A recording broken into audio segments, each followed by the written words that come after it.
And what about nuclear? In the studio in Johannesburg is Kelvin Kemm, who's the CEO of Weyer Africa and Associates. Kelvin, thanks very much for joining us. The nuclear industry, I mean, apart from banking, is probably the most unpopular industry in the world after Fukushima and after the Pebble Bed disaster in South Africa. You need a bit of TLC at the moment. So tell us why nuclear should be a compelling argument for not only South Africa, but Africa and also the world. Well, in fact, nuclear has shown itself to be by far the most effective energy source over many years now. It has been the cleanest and the safest. And what has happened is that there's been a major anti-nuclear lobby that has existed all of the time based on a lot of issues that is plain and simply not true. For example, you mentioned Fukushima. People keep referring to the Fukushima disaster. How many people were killed at Fukushima? 0. How many people were injured at Fukushima? 0. How much property was damaged at Fukushima? 0. Now, we've had dams, hydroelectric dams, that have broken in recent years and killed many people. So this argument that somehow nuclear is so dangerous is just not true.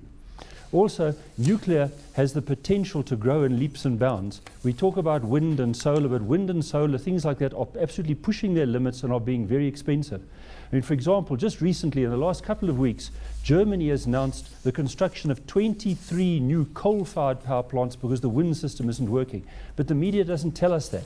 So what we're getting is a very distorted image.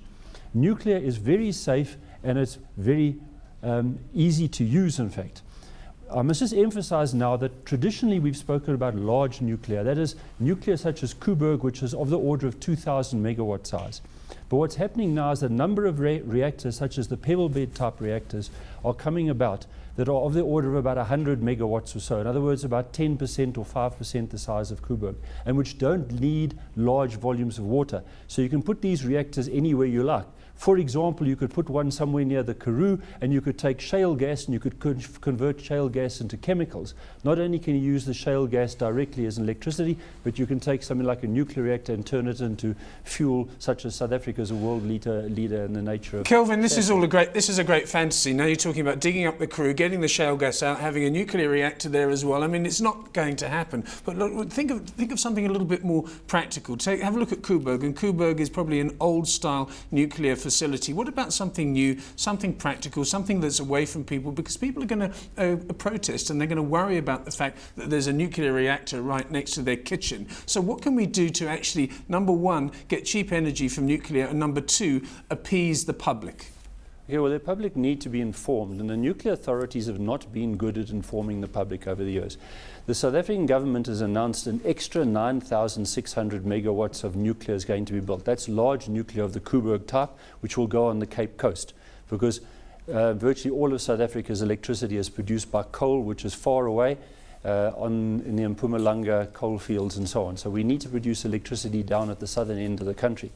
And that will be large-scale nuclear, and we want to build a fleet of reactors, and that is now due to go ahead. In fact, it's sort of underway now, the initial stages of this. And we should be building those as South Africans in collaboration with foreign suppliers. We're currently building the world's biggest coal-fired power stations. There's no reason why we can't control the construction of the nuclear power stations as well. And so we should do that. And there's just an inordinate fear of nuclear. Nuclear has been very safe.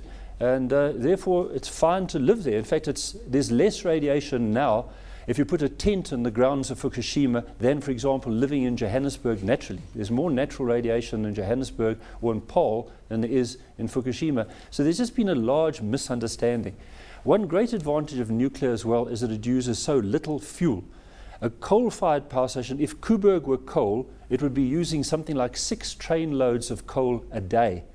Koeberg uses 1 truckload of fuel per year. So you can stockpile nuclear fuel, and also the fluctuations in the fuel price. Like uranium price can go up and down quite substantially, and it makes almost no difference because the price of the fuel is so little in comparison to the operation of a nuclear reactor. So there are just so many benefits of nuclear that it really is something that is essential.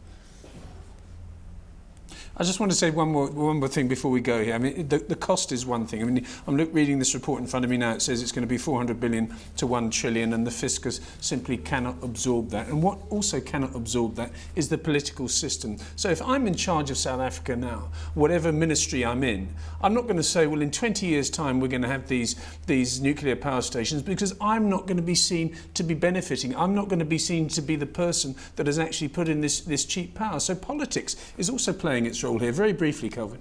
Yes, absolutely it is. In fact, it can be done much sooner than 20 years. We need to get going right now. And of course, it's not the capital cost that counts. What counts is what is the cost of electricity. When you go to a shop to buy milk, you're not interested in how much the farmer paid for the cow. You want to know how much the milk cost. So we're producing electricity at the sort of order of magnitude that it's being produced now, which is the plan. Then it's fine. And the reactors will last a long time and be highly profitable. The American reactors that were built in the 1970s are now producing very inexpensively and very efficiently. So one has to look at that and not look at figures falsely. I just think that it really is the right answer.